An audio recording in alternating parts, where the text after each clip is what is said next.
4 படி. இயேசு வந்து திரளான ஜனங்களை கண்டு அவர்கள் மேல் மனதுருகி அவர்களில் வியாதியஸ்தர்களாய் இருந்தவர்களை சுத்தமாக்கினார். அல்லேலூயா. எல்லாரும் சேர்ந்து படிங்க. எல்லாரும் பக்கம் சொல்லுமா. 72 22 பக்கத்தை எல்லாரும் எடுத்துக்கொள்ளுங்கள். பழைய ஏற்பாட்டில் புதிய ஏற்பாட்டிலே 22வது பக்கம் எல்லாரும் எடுத்துக்கொள்ளுங்கள். எல்லாரும் எடுத்தாச்சா? படிங்க பார்ப்போம் எல்லாரும் சேர்ந்து.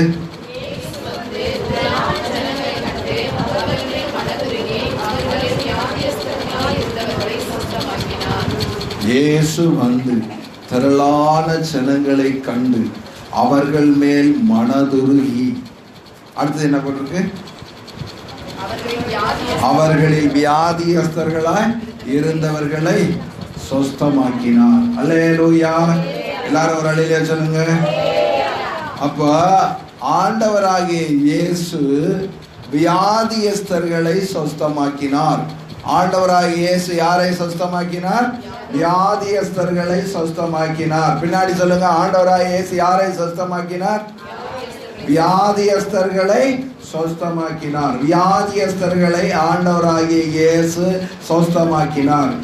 ஏன் ஆண்டவராகிய இயேசு வியாதியஸ்தர்களை சொஸ்தமாக்கினார்? அல்லேலூயா. ஏன் ஆண்டவராகிய இயேசு வியாதியஸ்தர்களை சொஸ்தமாக்கினார் என்று சொன்னால், அவர் வியாதியஸ்தர்களை கண்ட உடனே மனதுருகினார். அல்லேலூயா. வியாதியஸ்தர்களை கண்டு ஆண்டவராகிய இயேசு என்ன செய்தார்? மனதுருகினார். வியாதியஸ்தர்களை கண்டு ஆண்டவராகிய இயேசு மனது உருகினார். அன்பான தேவனுடைய பிள்ளைகளே, உங்களுக்கும் எனக்கும் வியாதி இருக்கிறது அல்லவா? வியாதி இல்லாத மனுஷனே இல்லை. ஏதோ ஒரு வியாதி மனுஷனை பிடித்து கொண்டுதான் இருக்கிறது.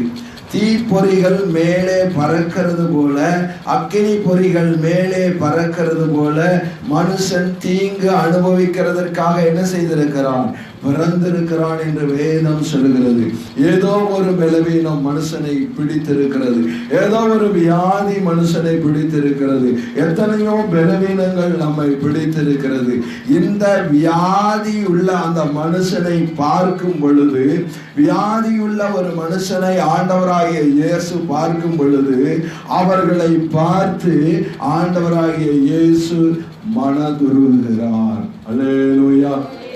நீங்க சொல்லுங்க. வியாதி உள்ள மனுஷனை பார்த்து ஆண்டவர் என்ன செய்கிறார்? பின்னாடி சொல்லுங்க. ஏங்க மற்றவங்களுக்கெல்லாம் வாய் இருக்கா இல்லையா? எல்லாரும் சொல்லுங்க. ஆண்டவராகிய இயேசு வியாதியஸ்தர்களை பார்த்து என்ன செய்தார்? மனதுருகினார். மனது உருகினார். மனதுருகினார். வியாதியஸ்தர்களை பார்த்து ஆண்டவராகிய இயேசு மனதுருகினார். இன்றைக்கு உங்களுக்குள்ளேயும் வியாதி இருக்கிறது. உங்களுக்குள்ளேயும் பலவீனம் இருக்கிறது. உங்களுக்குள்ளும் வியாதி இருக்கிறது. உங்களை பார்த்து ஆண்டவராகிய இயேசு சொல்லுங்க எல்லாரும் மனதுருகுகிறார். எல்லாரும் சொல்லுங்க. என்னை பார்த்து இயேசு மனதுருகுகிறார். சொல்லுங்க. திரும்ப சொல்லுங்க. திரும்ப சொல்லுங்க. என்னை பார்த்து இயேசு மனது உருகுகிறார். அல்லேலூயா. நான் வியாதியில் கஷ்டப்படுகிறதை பார்த்து இயேசு மனதுருகிறார். என் கை வலியை பார்த்து இயேசு மனதுருகிறார். என் கண் வலியை பார்த்து இயேசு மனதுருகிறார். என் காது வலியை பார்த்து இயேசு மனதுருகிறார். என் வயிற்று வலியை பார்த்து இயேசு மனதுருகிறார். அல்லேலூயா. எல்லாரும் சத்தமா சொல்லுங்க. அல்லேலூயா. என் வியாதியை பார்த்து ஆண்டவர் மனதுருகிறார். அடுத்தது ஒரு கேள்வி வரும். என் வியாதியை பார்த்து இயேசு மனதுருகுகிறார் என்றால், ஏன் இயேசு எனக்கு வியாதியை அனுமதித்தார்? கேள்வி வருதா இல்லையா? சோட்டி கேள்வி வருதா இல்லையா? வருதா? அல்லேலூயா. என் வியாதியை பார்த்து அவர் மனதுருகுகிறார் என்றால், ஏன் இயேசு எனக்கு வியாதியை கொடுத்தார்? ஏன் எனக்கு இந்த பலவீனத்தை கொடுத்தார்? அவரே மனதுருகுகிற தெய்வமாச்சே. எனக்கு வியாதி வராமல் பண்ண அவரால் முடியாதா? எனக்கு பலவீனம் வராமல் பண்ண அவரால் முடியாதா? எனக்கு தலைவலியை கொடுக்காமல் அவரால் இருக்க முடியாதா என்கிற ஒரு கேள்வியை நீங்கள் கேட்கலாம். அன்பான தேவனுடைய பிள்ளைகளே, இப்பொழுது ஒரு வசனத்தை நாம் வாசிப்போமா? யாத்திராகமத்தின் புஸ்தகம் 15ஆம் அதிகாரம் 26ஆம் வசனத்தை வாசியுங்கள். யாத்திராகமத்தின் புஸ்தகம் 15ஆம் அதிகாரம் 26ஆம் வசனம். தயவு செய்து பக்கம் சொல்லுங்கள். 89வது பக்கத்தை எல்லாரும் திருப்பிக் கொள்ளுங்கள். எல்லாரும் பைபிள் எடுக்கணும். நான் டக்குன்னு வேற யாரையாவது பேர் சொல்லி படிக்க சொல்லுவேன். ஆமா, 89ஆம் பக்கத்தை தயவு செய்து எல்லாரும் திருப்பிக் கொள்ளுங்கள். எல்லாரும் எடுத்துட்டீங்களா? இப்ப படிமா. நீ உன் தேவனாகிய கர்த்தரின் சத்தத்தை கவனமாய் கேட்டு. எல்லாரும் ஒரு அழியில சொல்லுங்க. இங்க என்ன வசனம் சொல்லுதுன்னா, நீ என்றால் நான், நீ என்றால் நான். அப்ப நீ உன் தேவனாகிய கர்த்தரின் சத்தத்தை கவனமாய் கேட்டு. அப்படி இப்போ நீங்க, நான் ஏன் தெரியுமா இப்படி எல்லாம் பிரசங்கம் பண்றேன்? இல்ல சங்கீதத்துல பேசுற மாதிரி நான் பேச எனக்கு தெரியும், தெரியாம இல்ல. நீங்க கவனிக்கணுங்கிறதுக்காக தான் இப்படி எல்லாம் நான் பேசுறேன். கவனமா கேட்கணும். எதை கவனமா கேட்கணும்? ஆண்டவருடைய சத்தத்தை கவனமா கேட்கணும். அல்லேலூயா. யாருடைய சத்தத்தை கவனமா கேட்கணும்? ஆண்டவருடைய சத்தத்தை கவனமா கேட்கணும். ஆண்டவருடைய சத்தம் பாஸ்டர் கொண்டுதான் ஆண்டவருடைய சத்தம் வெளிப்படும். அது பாஸ்டருடைய சத்தம் அல்ல, அது ஆண்டவருடைய சத்தம். அல்லேலூயா. பேசுகிறவர்கள் நீங்கள் அல்ல, உங்கள் பிதாவின் ஆவியானவரை உங்களுக்குள் இருந்து பேசுகிறார். பேசுகிறது அன்புதாஸ் பாஸ்டர் அல்ல, ஆவியானவர், தேவனுடைய ஆவியானவர் உங்களோடு பேசிக் கொண்டிருக்கிறார். அந்த சத்தத்தை நீங்க கவனமா கேட்கணும். நான் இங்க பிரசங்கம் பண்ணிட்டு இருக்கும் போது உங்க கவனம் வீட்டுக்குள்ள இருக்கக்கூடாது, உங்க மிஷின் மேல இருக்கக்கூடாது, உங்க ட்ரெஸ் மேல இருக்கக்கூடாது, உங்க மாமா மேல இருக்கக்கூடாது, அல்லது வேற எதை மேலையும் கவனம் இருக்கக்கூடாது. ஆண்டவருடைய சத்தம் கேட்கும் போது உங்க கவனம் ஆண்டவருடைய சத்தத்தின் மேலேயே இருக்கணும். அல்லேலூயா. வெளியில யாராவது எந்திரிச்சு போனீங்க, அப்புறம் இந்த பிரசங்கம் முழுவதையும் சொன்ன வசனங்களை எல்லாம் எழுத வச்சிருவேன். யாரும் வெளியே எழுந்திரிச்சு போக கூடாது. போன வந்தாலே எழுந்திரிச்சு போக கூடாது. அல்லேலூயா. வெளியே எழுந்திரிச்சு போறது அதெல்லாம் இருக்கக்கூடாது. அதனால தேவனுடைய பிள்ளைகளை, நான் எதுக்கு இவ்வளவு பிரசங்கம் பண்றேன்? நீங்க கவனமா கேட்டு. அடுத்தது படிங்க.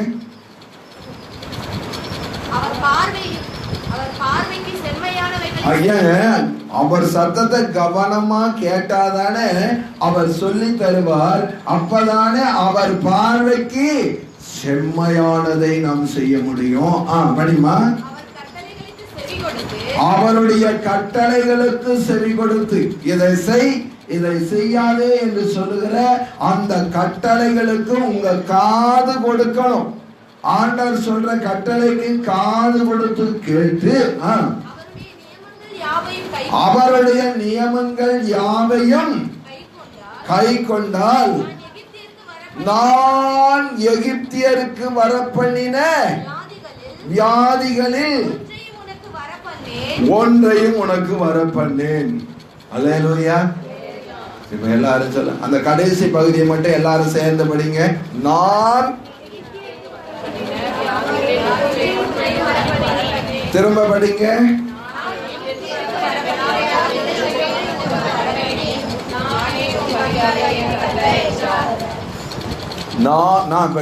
மற்றவங்க நல்லா கவனிச்சுக்கோங்க, படிக்காதவங்க. நான் எகிப்தியருக்கு வரப்பண்ணின வியாதிகளில் ஒன்றையும் உங்களுக்கு வரப்பண்ணேன். எல்லாரும் சொல்லுங்க. உங்களுக்கு என்ன செய்ய மாட்டேன்? வர பண்ணவே மாட்டேன் என்று ஆண்டவர் சொல்லுகிறார். எப்பொழுது ஆண்டவர் வியாதியை வர பண்ண மாட்டாராம்? அவருடைய சத்தத்துக்கு கவனமாய் செவி கொடுத்தால் எகிப்தியருக்கு வர பண்ணின வியாதிகளில் ஒன்றையும். அப்ப இப்ப நான் எனக்கு வியாதி வருதுன்னா நான் அவருடைய சத்தத்துக்கு கவனமா என்ன செய்யல, செவி கொடுக்கல. அவருடைய பார்வைக்கு பிரியமானதை நான் செய்யல. அவருடைய கட்டளைகளின்படி நான் நடக்கல. அதனாலதான் எகிப்தியருக்கு வரப்படின வியாதிகள் எனக்குள்ள என்ன செய்தது, வந்தது. அவர் மனது உருக்கமுள்ள தேவன்தான். வியாதிப்பட்டிருக்கிறவர்களை கண்டு அவர் மனது உருகுகிற தேவன் தான். ஆனால் நீங்களோ நானோ ஆண்டவருடைய சத்தத்தை கவனமாய் கேட்காததினாலே இந்த வியாதி என்ன செய்திருக்கிறது, நமக்கு வந்திருக்கிறது. நாம் நம்முடைய தவறுகளை நாம் உணரும் பொழுது, அவருடைய கட்டளைகளின்படி நடக்கும் போது அந்த வியாதி நமக்கு வராது. அல்லேலூயா. அதே யாத்ராகமத்தின் புஸ்தகத்துல 23ஆம் அதிகாரம் 25ஆம் வசனத்தை வாசியுங்கள். 25ஆம் வசனம்.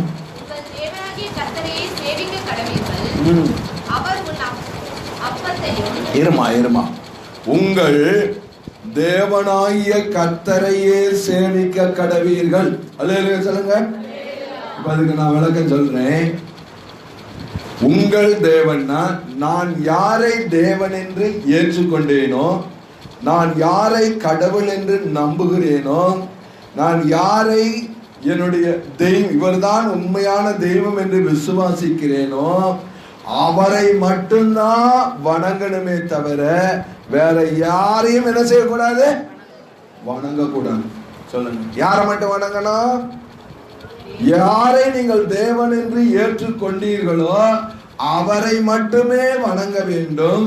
வேற எந்த ஒரு தெய்வத்தையும் என்ன செய்யக்கூடாது, வணங்க கூடாது. அப்பதாங்க இந்த வியாதி நமக்கு என்ன செய்யாது, வராது. வியாதி நமக்கு வராது. படிமா. உன் அப்பத்தையும், அப்படி நீங்களோ நானோ எந்த தெய்வம் உண்மையான தெய்வம் என்று நாம் ஏற்றுக்கொண்டு அவரையே நாம் வணங்குவோமானால் அந்த தேவன் அப்பத்தையும் தண்ணீரையும் ஆசீர்வதிப்பார். அல்லேலூயா. ஆண்டவராய் தேவன் எதை ஆசீர்வதிப்பாரு? அப்பத்தையும் தண்ணீரையும் ஆசீர்வதிப்பார். அப்பத்தையும் தண்ணீரையும் ஆண்டவர் ஆசீர்வதிப்பார். நாம சாப்பிடுறோம் இல்லையா சோறு, அந்த சாப்பாட்டை ஆண்டவர் ஆசீர்வதித்தால் அதில் இருக்கிற வியாதி எல்லாம் போயிடும். அல்லேலூயா. நாம குடிக்கிற தண்ணீரை ஆண்டவர் ஆசீர்வதித்தால் அதில் இருக்கிற வியாதி எல்லாம் போயிடும். அதெல்லாம் போயிடும். அவரை மாத்திரம் நாம் சேவிக்க வேண்டும். அவரை மாத்திரம் நாம வணங்க வேண்டும். அவரை மட்டும் நாம சார்ந்து கொள்ளும் பொழுது, ஐயா நான் இதை சாப்பிட்டு எனக்கு இந்த வியாதி வந்து விட்டது என்று நமக்கு அந்த சூழ்நிலை வராது. நான் இந்த தண்ணீரை குடித்ததினாலே எனக்கு இந்த வியாதி வந்து விட்டது என்று நாம சொல்ல மாட்டோம். ஏனென்று சொன்னால் நம்முடைய தேவனாகிய கர்த்தர் நம்முடைய அப்பத்தையும் தண்ணீரையும் ஆசீர்வதித்து, அடுத்து என்ன போட்டிருக்கு, வியாதியை உன்னிலிருந்து விலக்குவேன். எல்லாரும் சொல்லுங்க, வியாதியை உன்னிலிருந்து விலக்குவேன். இப்படி மாத்தி சொல்லுங்க, வியாதியை என்னிலிருந்து விலக்குவார். எல்லாரும் சொல்லுங்க, பின்னாடி சொல்லுங்க, ஆண்கள் சொல்லுங்க, வியாதியை என்னிலிருந்து விலக்குவார். அல்லேலூயா. வியாதியை என்னிலிருந்து விலக்குவார். இது நான் சொன்ன வார்த்தை இல்ல, அந்த பரலோகத்தின் தேவன் சொன்ன வார்த்தை, உன்னதமான தேவன் சொன்ன வார்த்தையை, வியாதியை உன்னிலிருந்து என்ன செய்வேன், விலக்குவேன், விலக்குவேன், விலக்குவேன். அப்பத்தையும் தண்ணீரையும் ஆசீர்வதிப்பேன். அடுத்து போட்டிருக்காமா, வியாதியை உன்னிலிருந்து விலக்கு, விளக்குவேன். ஆண்டவர் என்ன செய்யறாருன்னா, இந்த இதை நாம் ஒழுங்காய் செய்யாதபடினால்தான் இன்னும் நாம் வியாதி உள்ளவர்களாக, இன்னும் நாம் கஷ்டப்படுகிறவர்களாக நாம் காணப்படுகிறதற்கு காரணம் இதுதான். தேவனுடைய பிள்ளைகளே, ஆண்டவர் நாம் வியாதியோட வாழ வேண்டும் என்று ஆண்டவர் விரும்புகிற தேவனே இல்லை. நாம் வியாதியினாலே கஷ்டப்பட வேண்டும் என்று ஆண்டவர் விரும்புகிற தேவனே இல்லை. வியாதியை உன்னிலிருந்து ஆண்டவர் விலக்குகிற தேவனாயிருக்கிறார். எல்லாரும் அல்லேலூயா சொல்லுங்க. சரி, அடுத்தது அந்த வசனத்தை நம்ம ஆரம்பத்துல படித்த வசனத்தை, அவர் வந்து திரளான ஜனங்களை கண்டு அவர்கள் மேல் மனதுருகி அவர்களில் வியாதியஸ்தர்களாய் இருந்தவர்களை சுஸ்தமாக்கினார். அல்லேலூயா. இன்னொரு காரியத்தை நான் உங்களுக்கு சொல்றேன். ஆண்டவர் வியாதியஸ்தர்களை கண்டு மனதுருகுகிறதற்கான காரணம் என்ன? ஆண்டவர் வியாதியஸ்தர்களை கண்டு மனதுருகிறதற்கான காரணம் என்னவென்றால், உங்கள் வேதனைகள், வியாதி வரும்போது என்ன வரும்? வேதனை வரும். இந்த வேதனைகளை, நீங்கள் வேதனைப்படுகிறதை உங்கள் தகப்பனாகிய தேவனால் சகித்து கொள்ள முடியவில்லை. அல்லேலூயா. நீங்களோ நானோ வியாதியில அவதிப்படுகிறதை நம்முடைய தேவனாகிய கர்த்தரால் சகித்து கொள்ள முடியவில்லை. உங்களுக்கு தெரியுமா? நம்முடைய தேவன் நமக்கு ஒரு வியாதி வந்து, நீங்க நினைக்கிறீங்க எனக்கு இங்க பாரு பேசாத, பல்லு வலி வந்து நீங்க துடிக்கிறீங்கன்னு வச்சுக்கோங்களேன். அப்ப நம்ம கேட்கறதுக்கு காரியம் என்ன தெரியுமா? என் பல்லு வலி ஆண்டவருக்கு தெரியுமா? என் கண்ணு வலி ஆண்டவருக்கு தெரியுமா? நான் படுற அவதி ஆண்டவருக்கு தெரியுமா? என் கஷ்டம் ஆண்டவருக்கு தெரியுமா? என் வேதனை ஆண்டவருக்கு தெரியுமா? இதெல்லாம் ஆண்டவருக்கு தெரியுமா என்று நம்ம சகஜமா நம்ம கேட்கிறோம். தேவனுடைய பிள்ளைகளே, நீங்கள் வியாதியினாலே வேதனைப்படுகிறதை விரும்பாத ஒருவர் யார் தெரியுமா? அவர் ஆண்டவராகிய இயேசு. அல்லேலூயா. நீங்க வியாதியில கஷ்டப்படுறதை விரும்பாதவர் ஆண்டவராகிய இயேசு. நீங்கள் வியாதியில கஷ்டப்படுகிறதை விரும்பாதவர் தான் ஆண்டவராகிய இயேசு. ஆனா மனுஷனோ நம்ம வேதனைப்படுறத பார்த்து வேதனையோடு வேதனையை மனிதன் என்ன செய்வான்? கூட்டுவான். ஆனால் ஆண்டவராகிய இயேசு வேதனையை குறைப்பார். அல்லேலூயா. இந்த பிசாசு இருக்கான் பாருங்க, இந்த பொல்லாத ஆவி இருக்கான் பாருங்க, அவங்க இந்த வியாதியோட இந்த வியாதியை கூட்டுவோம். ஆனால் ஆண்டவராகிய இயேசுவோ வியாதியை குறைக்கிற ஒரு தேவனாக ஆண்டவர் இருக்கிறார். அல்லேலூயா. இப்போ உங்களுக்கு ஒரு வசனத்தை வாசித்து பார்ப்போம். மத்தேயு சுவிசேஷம் 15ஆம் அதிகாரம் 22ஆம் வசனத்தை வாசிக்கிறேன். கொஞ்சம் பக்கம் சொல்லுங்க. 23ஆம் பக்கத்தை எல்லாரும் எடுத்துக்கொள்ளுங்கள். 23ஆம் பக்கம் மத்தேயு சுவிசேஷம் 15ஆம் அதிகாரம் 22வது வசனம். படிங்க. போதும் டீச்சர், ஸ்வீட்டி படி. ஏன் இவ்வளவு லேட்டு? படி. நானே தானே சொல்றேம்மா, கவனி. பின்னாடி திறக்கணும், பைபிளை திறக்கணும், எல்லாரும் பைபிளை திறக்கணும், பைபிளை திறக்கணும். பின்னாடி பின்னாடி எல்லாரையும் கேட்பேன். பிரியங்கா வந்துடாச்சா? பைபிள் எடு. நீ மட்டும் என்ன, எல்லாரும் எடு. நானே எல்லாரும் பைபிளை எடுக்கணும், பைபிளை எல்லாரும் எடுக்கணும், எல்லாரும் பைபிளை படிக்கணும், எல்லாரும் பைபிளை படிக்கணும். இப்ப படிங்க டீச்சர், படிங்க. அப்பொழுது அந்த திசைகளில் குடியிருக்கிற கானானிய ஸ்திரீ ஒருத்தி அவரிடத்தில் வந்து, ஆண்டவரே, தாவீதின் குமாரனே, எனக்கு இரங்கும், என் மகள் பிசாசினால் கொடிய வேதனைப்படுகிறாள். அனிதாமா சொல்லுங்க, என் மகள் பிசாசினால் கொடிய, சத்தமா சொல்லுங்க, காது கேட்கல, கொடிய வேதனைப்படுகிறாள். பீட்டரம்மா வந்திருக்காங்களா? சொல்லுங்க, என் மகள் பிசாசினால் கொடிய வேதனை படுகிறாள். அல்லேலூயா. அப்ப மக எதனால வேதனைப்படுகிறாள்? இந்த வேதனை எல்லாம் யாரால வருது? யாரால வருது? பிசாசுனால வருது. ஆண்டவர், நீங்கள் வியாதியினால் வேதனைப்படுகிறது ஆண்டவருக்கு விருப்பம் அல்ல. ஆனால் இந்த வேதனை எதனால் வருகிறது என்றால், பிசாசினால் இந்த வேதனை வருகிறது. பிசாசுடைய வார்த்தையை கேட்கிறதுனால் வருகிறது. தேவனுக்கு கீழ்ப்படியாததினாலே வருகிறது. ஆண்டவருடைய சத்தத்தை கேட்காததினாலே வருகிறது. ஆண்டவருடைய வசனத்தை கை கொள்ளாததினாலே வருகிறது. இப்பொழுது இந்த வியாதி நீங்க வேண்டுமா? பிசாசு ஒவ்வொரு மனுஷனையும் கொடிய வேதனை, வேதனை என்றால் சாதாரண வேதனை அல்ல.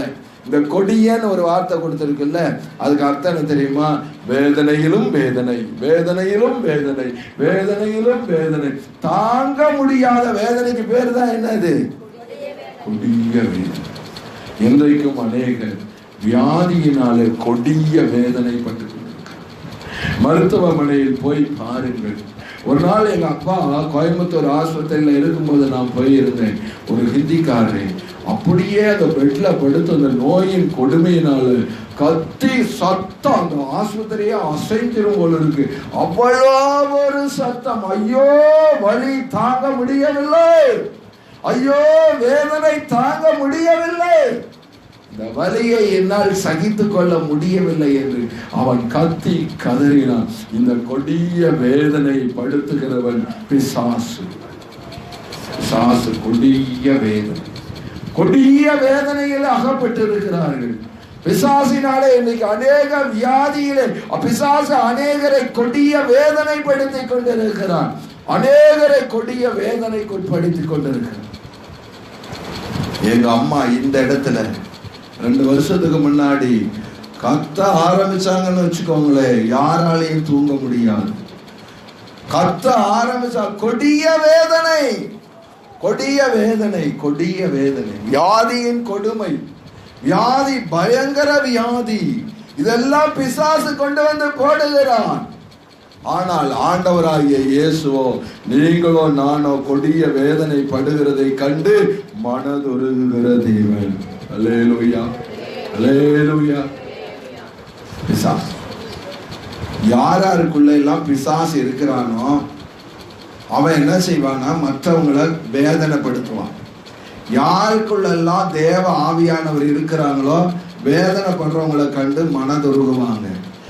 அந்த மனதுருகிறத பார்த்தாவே கண்டுபிடிக்கலாம் இவர்களுக்குள்ள என்ன ஆவி இருக்கிறது என்று கண்டுபிடித்து விடலாம்.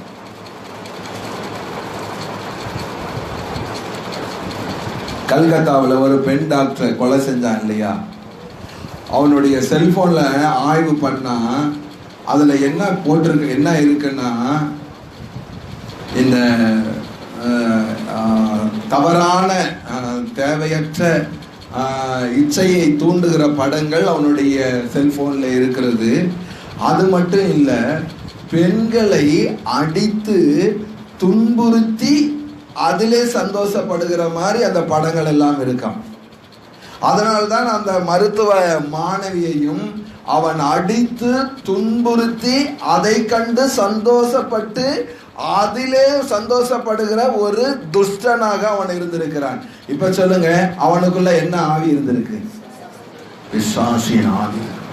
மற்றவர்கள் துன்புறுவதை கண்டு யாதொருவன் சிரிக்கிறானோ, மற்றவர்கள் வேதனை படுகிறதை கண்டு யாதொருவன் மகிழுகிறானோ, அவனுக்குள்ளே தேவ ஆவி இல்லை, கடவுளுடைய ஆவி இல்லை. கடவுளுடைய ஆவி இருக்குமானால் துன்பப்படுகிறவளை கண்டு இவன் துன்பப்படுவான். வேதம் சொல்கிறது, அழுகிறவர்களுடனே அழுங்கள். வேதனை படுகிறவர்களை கண்டால் நீங்களும் வேதனை படுங்கள். துன்பப்படுகிறவர்களை கண்டால் நீங்களும் துன்பப்படுங்கள். ஒரு வியாதியஸ்தன் தன் வியாதி கொடுமை தாங்க முடியாமல் அழுதால் நீங்களும் அவனுக்காக உட்கார்ந்து அழுங்கள். அல்லேலூயா. அதை விட்டு நீ சந்தோஷப்பட்டு கண்டும் காணாமல் வெளியே போவாயானால் உனக்குள் தேவ ஆவி இல்லை, பரிசுத்த ஆவி இல்லை. அந்த பிசாசின் ஆவி இருக்கிறது, இந்த பொல்லாத ஆவி இருக்கிறது, அசுத்த ஆவி இருக்கிறது. மற்றவர்கள் துன்பப்படும் பொழுது மனதுருகுகிறவர் தான் நம்முடைய தேவனாகிய கர்த்தர். அல்லேலூயா. எல்லாரும் அல்லேலூயா சொல்லுங்க. அல்லேலூயா. மற்றவர்கள் துன்பப்படும் பொழுது மனது உருக வேண்டும். அது தேவனுடைய சுபாவம், அது தேவனுடைய குணாதிசயம். அது தேவன் நமக்கு என்ன செய்ய தெரியுமா, அதை கொடுக்க வேண்டும். பெரிய பாஸ்டரா கூட நீ இருக்கலாம். பாஸ்டரா ஒரு முறை ஒருவன் கள்ளன் கையில் அகப்பட்டு அவன் குற்றுயிராய் கிடக்கிறான், உயிருக்கு போராடி கொண்டிருக்கிறான். ஆசாரியன் ஒருவன் அந்த வழியாய் போனான். ஆனால் அவனுக்குள்ளே அந்த மனதுருக்கம் இல்லை. ஒருவன் பிரசங்கம் பண்ணுகிறதுனால் மட்டும் அவன் பரிசுத்த ஆவியினால் பேசுகிறான் என்பது பொருள் அல்ல. ஆவியானவர் அவனை ஆளுகிறார் என்பதும் பொருள் அல்ல. தேவனுடைய பிள்ளைகளே, அவனுக்குள்ளே கிறிஸ்துவின் மனதுருக்கம் இருக்க வேண்டும். உங்களுக்குள்ளும் எனக்குள்ளும் கிறிஸ்துவின் மனதுருக்கம் இருக்க வேண்டும். ஊழியம் செய்கிறவர்களுக்குள்ளே கிறிஸ்துவின் மனதுருக்கம் இருக்க வேண்டும். கிறிஸ்துவின் இரக்க சுபாவம் ஊழியக்காரர்களுக்குள்ளே இருக்க வேண்டும். அப்படிப்பட்டவர்கள் தான் வியாதியஸ்தர்களுக்காக கண்ணீரோடு செபிப்பார்கள், அழுது செபிப்பார்கள், உணர்ந்து செபிப்பார்கள், உணர்வு பூர்வமாய் செபிப்பார்கள், ஆத்ம பாரத்தோடு செபிப்பார்கள். அந்த கிறிஸ்துவின் மனதுருக்கம் இல்லாதவர்கள் விசுவாசிகளுக்காக ஜெபிக்க மாட்டார்கள், வியாதிஸ்தர்களுக்காக ஜெபிக்க மாட்டார்கள். நான் வியாதியாய் இருந்தேன், என்னை பார்க்க வந்தீர்கள் என்று ஆண்டவராகிய இயேசு அந்த மனதுருக்கம் ஆண்டவருடைய பிள்ளைகளுக்குள்ளே இருக்க வேண்டும். பிசாசு அந்த பெண்ணை கொடிய வேதனைக்குட்படுத்தினது. கொடிய வேதனை. உங்களுக்கு சொல்லுமா, மத்தேயு சுவிசேஷம் 27ஆம் அதிகாரம் 30ஆம் வசனத்தை வாசியுங்கள். 30வது வசனம்.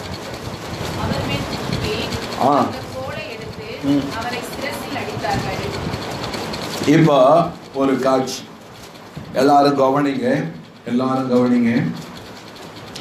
இயேசு மனுஷனாக இந்த பூமியில இருக்கார். முள்முடியை பின்னினார்கள். முள்முடி எதை வைத்து பின்னிருப்பார்கள்? முள்ளை வைத்துதான் என்ன பண்ணியிருப்பாங்க?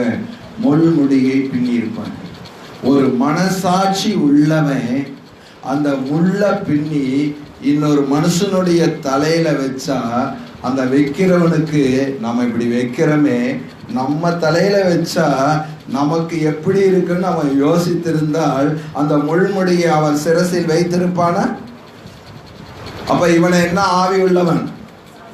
பிசாசின் ஆவி உள்ளவன், அந்தகாரத்தின் ஆவி உள்ளவன். அந்த முள்முடியை அவருடைய சிரசின் மேல் வைத்தது மட்டுமல்ல, ஒரு கோலை எடுத்து அந்த முள்முடியை ஓங்கி அடிக்கிறான் என்றால், அடித்தால் அந்த முற்கள் என்னவாகும்? தலைக்குள்ளே இறங்கும். இறங்கும் போது அவருக்கு வலிக்குமா வலிக்காதா? வலிக்கும். இந்த வலியை பார்த்து சந்தோஷப்படுகிற துஷ்ட மனிதர்கள் அவர்கள். ஆனால் ஆண்டவராகிய இயேசுவோ உங்க வலியும் என்னுடைய வலியையும் என்னுடைய வேதனையும் பார்த்து கதறி அழுகிறவர் தான் நம்முடைய ஆண்டவராகிய இயேசு. அல்லேலூயா.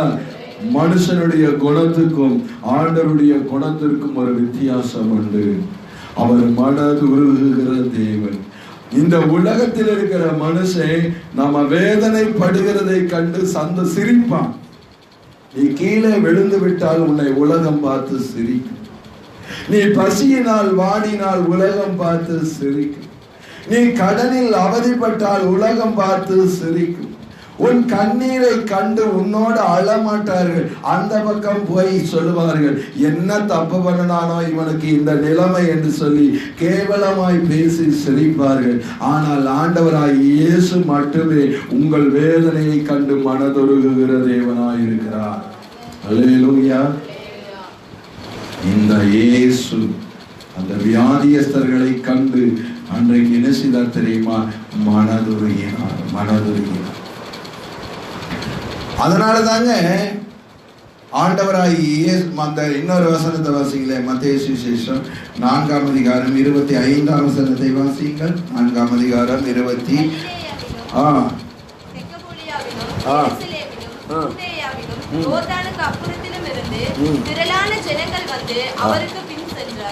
அப்படியேமா போட்டிருக்கு. அவருடைய கீர்த்தி சீரியா எங்கும் பிரசித்தமாயிற்று. பலவித வியாதிகளையும். ஒரு அலையிலே சொல்லுங்க, ஏசப்பா எந்தெந்த வியாதிகளை குணமாக்குவார்? எல்லாவற்றிற்கும் அவர் ஸ்பெஷலிஸ்ட். அல்லேலூயா. சிலர் காய்ச்சலை மட்டும்தான் நல்லாக்க முடியும், சிலர் வயிற்று வலியை தான் நல்லாக்க முடியும். என்ன நோயின்னு சொல்றதுக்கே பீஸ் வாங்குவாங்க. அந்த 12 வருஷமாய் பெரும்பாடு உள்ள ஸ்திரீ அநேக வைத்தியர்களால் என்ன செய்தால் வருத்தப்பட்டார். அன்பான தேவனுடைய பிள்ளைகளே, டாக்டர்களாலேயே சாகிற அநேக நோயாளிகள் இருக்கிறார்கள், டாக்டராலேயே பிழைக்கிற அநேக நோயாளிகளும் இருக்கிறார்கள். உங்களுக்கு நான் சொல்லுகிறேன், ஆனால் இங்கே வந்தவர்கள் என்ன இப்படிப்பட்டவர்கள் வந்தார்கள் என்றால் பலவிதமான வியாதியஸ்தர்கள் வந்தார்கள். அல்லேலூயா. படிங்க.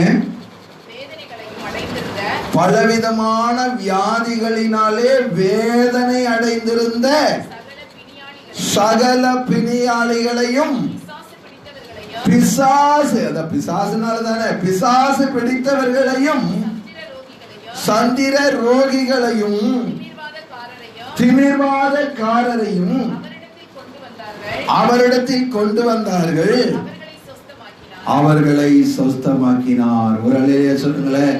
அல்லேலூயா, அல்லேலூயா. அவர்களை ஆண்டவராகிய இயேசு என்ன செய்தாரு? சொஸ்தமாக்கினார். ஆண்டவராகிய இயேசு அவர்களை சொஸ்தமாக்கினார். தேவனுடைய பிள்ளைகளே, ஆண்டவராகிய இயேசு கிறிஸ்து இன்றைக்கும் நம்மை சொஸ்தமாக்குகிற தேவனாயிருக்கிறார். ஆண்டவராகிய இயேசு என்னை சொஸ்தமாக்குகிற தேவனாயிருக்கிறார். தயவு செய்து எல்லாரும் சொல்லுங்க, ஆண்டவராகிய இயேசு என்னை சொஸ்தமாக்குகிறவராயிருக்கிறார். அல்லேலூயா. உங்க வார்த்தையின்படியே ஆண்டவர் உங்களை என்ன செய்வார்? அது என்ன நோயா இருந்தாலும் சரி, அது என்ன பலவீனமா இருந்தாலும் சரி, ஆண்டவராகிய இயேசு உங்களுக்கு சொஸ்தப்படுத்தி உங்களை குணமாக்குகிற ஆண்டவராயிருக்கிறார், ஆண்டவராயிருக்கிறார். அடுத்தது நான் உங்களுக்கு சொல்றேன். மத்தேயு சுவிசேஷம் 17ஆம் அதிகாரம் 15வது வசனத்தை வாசிங்க. ஆண்டவரே, என் மகனுக்கு இறங்கும். அவன் சந்திர ரோகியாய் கொடிய வேதனைப்படுகிறான். என்ன நோய்? சந்திர ரோகியாக என்னுடைய மகன் கொடிய வேதனைப்படுகிறான். இப்ப பாருங்க, ஒரு தகப்பனுடைய பாரம், ஒரு தாயுடைய பாரம். பாருங்க, நோயாளிங்க கத்துறது மட்டும் பெரிய பிரச்சனை இல்லை, அவங்க கூட இருக்கிறவங்களுக்கு என்னதான் வரும்? துக்கம் வருமா வராத? ஏங்க, நம்ம வீட்டுல ஒரு ஆளு ஐயோ வலிக்குது வலிக்குது வலிக்குது வலிக்குதுன்னு சத்தமா கத்துனாங்கன்னு வச்சுக்கோங்க, நம்ம இந்த பக்கம் போவோம், இதை பண்ணலாமான்னு பார்ப்போம், அந்த பக்கம் போவோம், அது செய்யலாமான்னு பார்ப்போம், அங்க ஓடுவோம், அதை பண்ணலான்னு பார்ப்போம், இங்க ஓடுவோம், இதை செய்யலான்னு பார்ப்போம். ஐயோ, அவங்க நோயாளி ஒரு பக்கம் வேதனை, அதை பார்த்து கொண்டு இருக்கிற நமக்கும் ஒரு பக்கம். ஆனால் நம்மால் எதையுமே செய்ய முடியாது. ஏங்க, நாம ஐயோ ஐயோ இப்படி கஷ்டப்படுறாளே, ஐயோ இப்படி வேதனை படுறானே, ஐயோ இவ்வளவு துக்கப்படுறானே, ஐயோ இப்படி வேதனையில கத்துறானே, ஐயோ இவன் அழுகுறானே, ஏதாவது செய்ய முடியுமா? அந்த மருந்தை கொடுத்து பாக்குறோம், இந்த மருந்தை கொடுத்து பாக்குறோம், எந்த மருந்தை கொடுத்து நல்லா ஆகல, இப்ப வேற ஒரு வழியே இல்லை. அப்படிதான் குடும்பத்தாரும் தவிக்கிறார்கள், உறவினர்களும் தவிக்கிறார்கள், தகப்பனும் தவிக்கிறான். நான் கேட்கிறேன், அந்த சந்திர ரோகியோடைய அப்பா ட்ரீட்மெண்ட் பண்ணியிருப்பாரா, பண்ணியிருக்க மாட்டாரா? நிச்சயமா பண்ணியிருப்பார். ஆனாலும் அவனுடைய சந்திர ரோகம் நீங்கவில்லை. சந்திர ரோகம் நீங்களங்க. அவன் அந்த வேதனையோட வந்து ஏசப்பாட்ட, என் மகன் சந்திர ரோகத்தினாலே கொடிய வேதனைப்படுகிறான். அடிக்கடி தீயிலும். தாம் பெத்த பிள்ளை போய் திடீர்னு நெருப்புல விழுந்தா தகப்பனுடைய இருதயம் எப்படி இருக்கும் என்று நீங்கள் யோசித்து பாருங்கள். இதே போலதான் நான் ஆவிக்குரிய பிரகாரம் கேட்கிறேன். தன் மகனோ மகளோ அடிக்கடி பாவத்தில் விழுந்தால் தாயுடைய இருதயம் எப்படி இருக்கும்? ஒரு தகப்பனுடைய ஆவிக்குரிய தகப்பனுடைய இருதயம் எப்படி இருக்கும்? நான் உங்களுக்கு சொல்லட்டுமா, இன்னைக்கு ஒரு ஆண் மகன் போய் நெருப்புல விழுந்தா என்ன ஆகும்? என்ன அபிஷேகம்? என்ன, எப்படி சாவான்? எரிந்து செத்துருவான்.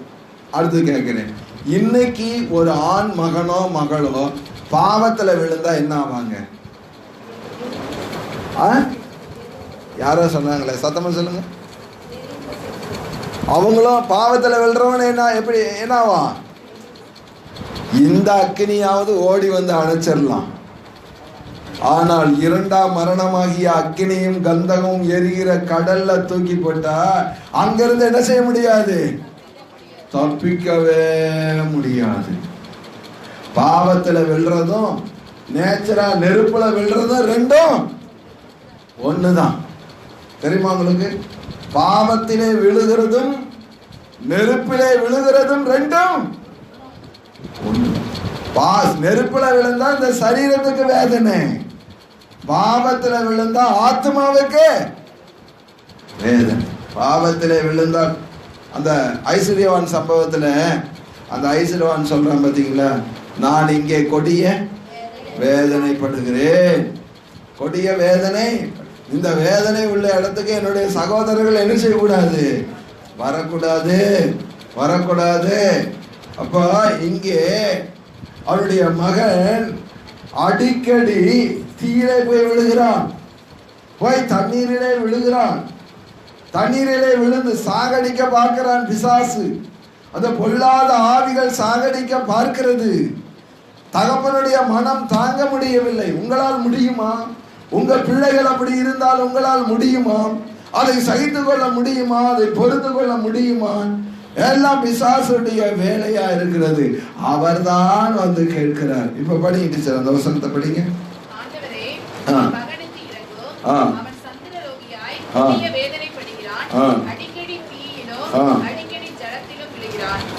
விழுகிறான். என் மகனுக்கு இறங்கோன்னு சொல்லி கேட்கிறார். அல்லேலூயா. ஆண்டவராகிய தேவன் மனதிறக்கமுடையவர். இதெல்லாம் பார்த்துட்டு சும்மா இருக்கிறவர் அல்ல. மார்க்கு சுவிசேஷத்துல இந்த வசனம் கொஞ்சம் வித்தியாசமா இருக்கும். 9ஆம் அதிகாரம் 22ஆம் வசனத்தை வாசிக்கிறேன். இவனை கொல்லும்படிக்கு அநேகம் தரம் தீயிலும் தண்ணீரிலும் தள்ளிற்று. படி, ஏதாகிலும் செய்யக்கூடுமானால். என்ன வார்த்தை போட்டிருக்கு? பாருங்க, உங்க மன ஒருக்கமோ ஏன் மனம் இருக்கவோ அழுகிறத தவிர வேற எதையுமே செய்ய முடியாது. உங்க மன உருக்கமும் ஏன் மன உருக்கமும் அழலாம், உங்க பிள்ளைக்காக அழலாம், கதறலாம், உருளலாம், பெறலாம், எதை வேண்டுமானாலும் செய்யலாம்.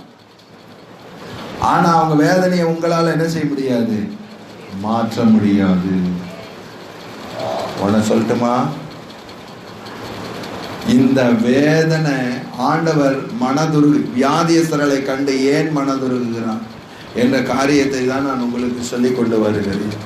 அவர் தேவன், அவர் ஆண்டவர், அவர் மனதுருக்கம் உள்ளவர். வேதனையில நம்ம கஷ்டப்படுறத ஆண்டவர் விரும்பல. அதை விரும்பாததுனால இப்போ அவருடைய மனதுருக்கம் நமக்கு எதையோ ஒன்று செய்யுது. அவருடைய மனதுருக்கம் நமக்கு எதையோ ஒன்று செய்கிறது. எதை செய்கிறது? வியாதியிலிருந்து எனக்கு சுகமாக்குகிறது. அல்லேலூயா. எல்லாரும் அலையிலே சொல்லுங்க. அவருடைய மனதுருக்கம் எனக்கு என்ன செய்கிறது? பின்னாடி இருக்குங்க சொல்லுங்க. அல்லேலூயா சொல்லல. அவருடைய மனதுருக்கம் என்ன செய்ய வைக்கிறது? எனக்கு வியாதியிலிருந்து. எல்லாரும் சொல்லுங்க, பின்னாடி மட்டும் சொல்லுங்க. அவருடைய மனதுருக்கம் என்னை வியாதியிலிருந்து சுடுதலையாக்குகிறது. எல்லாரும் சொல்லுங்க.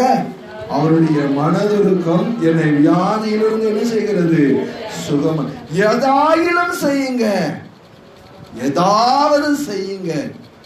என்னால் என் மகனுக்கு எதையுமே என்னால செய்ய முடியல ஆண்டவரே, நீங்க எதையாவது செய்யுங்க. அன்பான தேவனுடைய பிள்ளைகளை, நம்மால எதை செய்ய முடியலையோ எதை கண்டு நம்ம வேதனைப்படுறோமோ அதை கண்டு மனதுருகுகிறவர் தான் ஆண்டவராகிய இயேசு. உங்க மேல ஆண்டவர் மனது இறங்கி, அந்த வசனத்தை திரும்பி படிங்க சார்.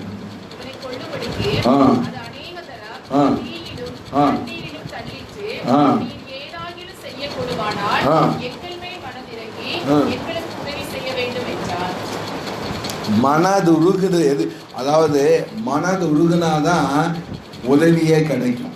மனது உருக்கம் வரலன்னா என்ன கிடைக்காது? உதவியே கிடைக்கும். அதனாலதான் ஆண்டவராகிய இயேசு ரொம்ப நமக்கு நீ உதவி செய்யறார் பார்த்தீங்களா, எத்தனை நன்மைகளை ஆண்டவர் செய்யறார். அதற்கெல்லாம் மூல காரணமே இயேசுனுடைய மனதுருக்கம் தான். அல்லேலூயா. இயேசுனுடைய மனதுருக்கம் தான் என்னை இந்த அளவுக்கு கொண்டு வந்தது. இயேசுனுடைய மனதுருக்கம் தான் என்னை வாழ வைக்கிறது.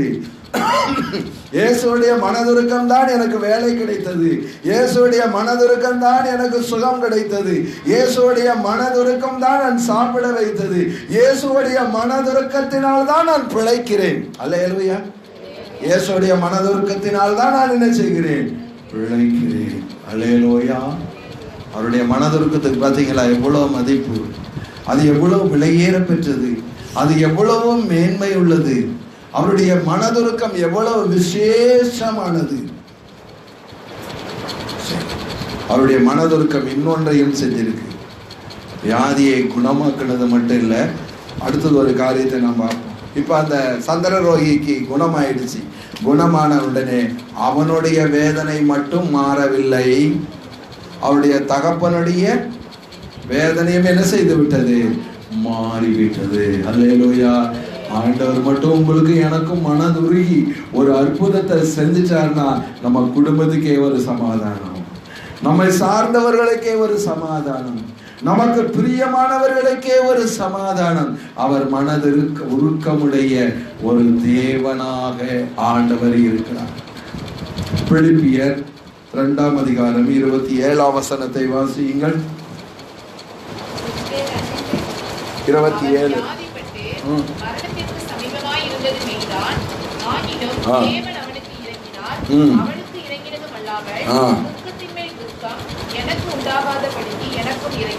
இப்போ அப்போஸ்தலனாகிய பவுலுடைய உடன் ஊழியக்காரர், அவர் பேர் எப்பாப்பிராதீத்து. என்ன பேரு? எப்பாப்பிராதீத்து. அவர் அப்போஸ்தலனாகிய பவுலுடைய உடன் ஊழியக்காரர். இப்ப இந்த உடன் ஊழியக்காரருக்கு வியாதி வந்து விட்டது. அப்போஸ்தலனாகிய பவுல் ஜெபம் பண்றார். ஆனால் வியாதி சுகமாகவில்லை. அந்த வியாதி அதிகமாகி மரணத்திற்கு நேராக கொண்டு போய்விட்டது. இவருக்கு துக்கம். இவருக்கு ஏன் துக்கம்?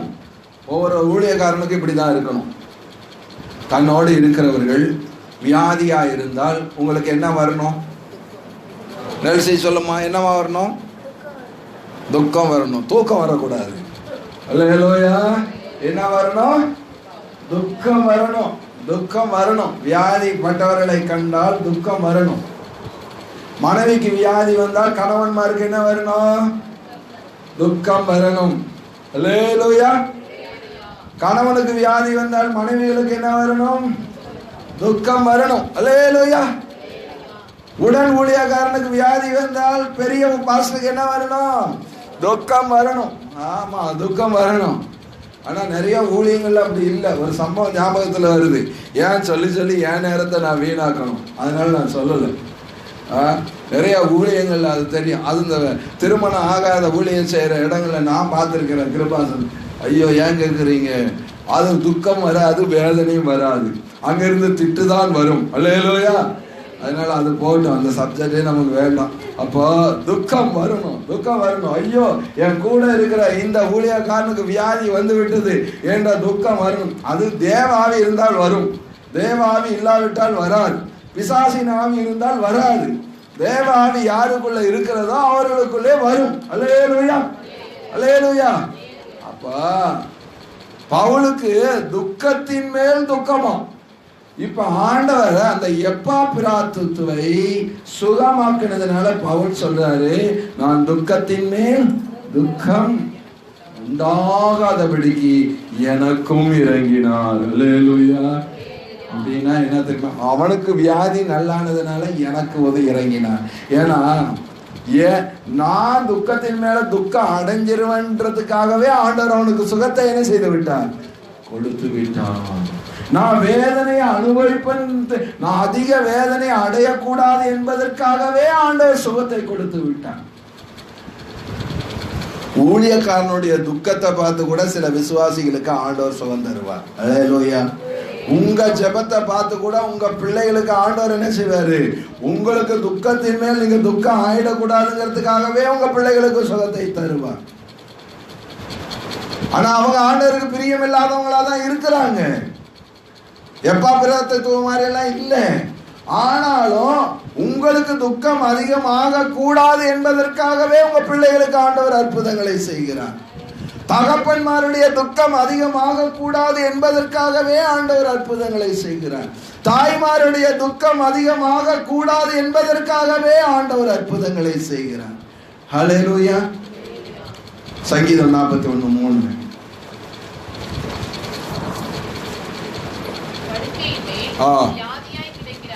படுக்கையின் மேல் வியாதியாய் கிடக்கிற அவனை கர்த்தர் தாங்குவார். அவனுடைய வியாதியிலே அவர் படுக்கை முழுவதையும் மாற்றி போடுவீர். ஒரு அழையே சொல்லுங்க. இந்த வசனத்தை எல்லாரும் சேர்ந்து படிக்க பார்ப்போம்.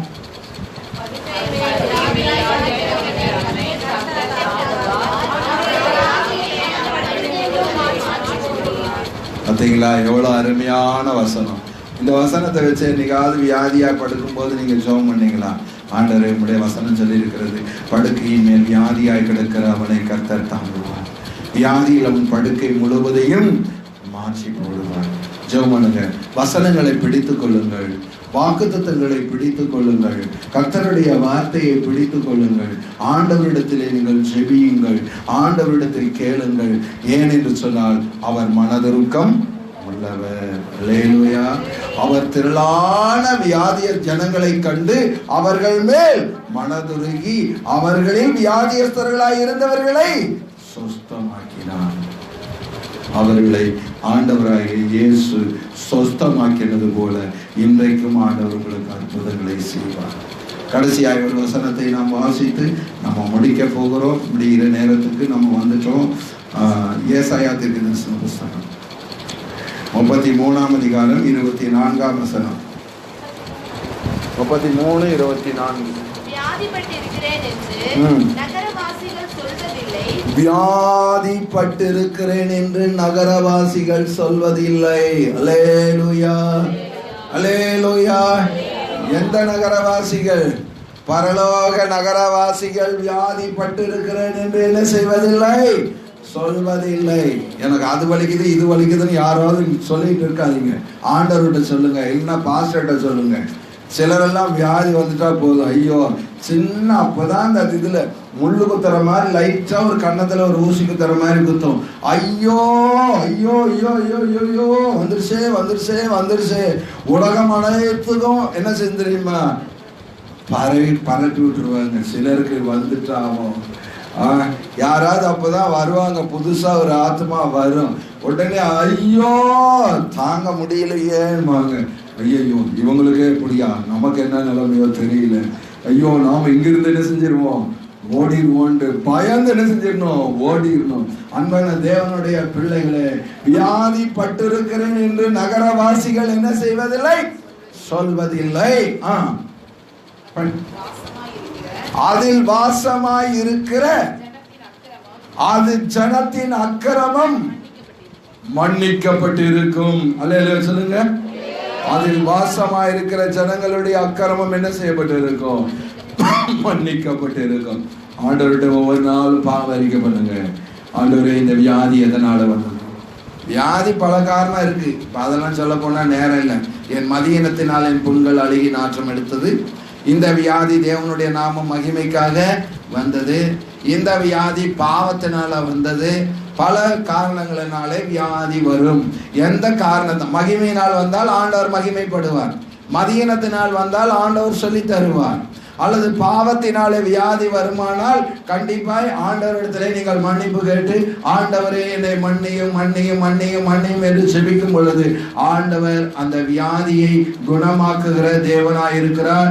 உங்கள் மேல் மனதுருகுவார். நீங்கள் கஷ்டப்படும் போது ஆண்டவர் யோசிப்பாரு, நீ மனம் திரும்பினா உங்களுக்கு அந்த நோயை நல்லாக்கவும் இல்லை, நீ மனம் திரும்பினா இந்த வியாதியை நான் எடுத்து போடவும் இல்லை, நீ கஷ்டப்படுறத பார்த்தா எனக்கும் வேதனையா தான் இருக்கு, நீ கஷ்டப்படுறத பார்த்தா என் மனசு உருகுது, ஆனா நீ இன்னும் மனம் திரும்பவில்லையே, இன்னும் மனம் திரும்பவில்லையே, இன்னும் ஏன் என்னை விலகி விலகி போகிறாய், இன்னும் ஏன் அதிகமாய் அடிக்கப்பட வேண்டும், இன்னும் ஏன் நீ கஷ்டப்பட வேண்டும், உனக்கு ஒரு பலவீனம் வந்துட்டா. உண்மையிலும் சொல்றேன் தேவனுடைய பிள்ளைகளை, ஒரு பல்லு வலி, சின்ன பல்லு வலி வந்தா கூட ஏசப்பா நான் என்ன தப்பு பண்ணேன், என்னை மன்னிச்சிருங்க, இந்த வியாதி இன்னும் அந்த பல்லு வலி நல்லாகல, மாத்திரை சாப்பிட்டும் பல்லு வலி நல்லாகல, அப்பா என்கிட்ட ஏதாவது தப்பு இருந்தா, இந்த வாயினாலே யாரையாவது நான் தூசித்து இருந்தால் என்னை மன்னித்துக் கொள்ளுங்கள், இந்த வாயினால ஏதாவது புறங்குறி இருந்தால் என்னை மன்னித்துக் கொள்ளுங்கள், இந்த வாயினால நான் கான்சம் அதான் ஏதோ போட்டிருந்தா என்னை மன்னித்துக் கொள்ளுங்கள், எல்லா பாவத்தையும் மன்னித்துக் கொள்ளுங்கள், இந்த வாயில நான் ஏதாவது தேவையில்லாததை ஊத்தி இருந்தேன்னா எல்லாத்தையும் மன்னிச்சுக்கோங்க, எல்லாம் மன்னிச்சுக்கோங்க,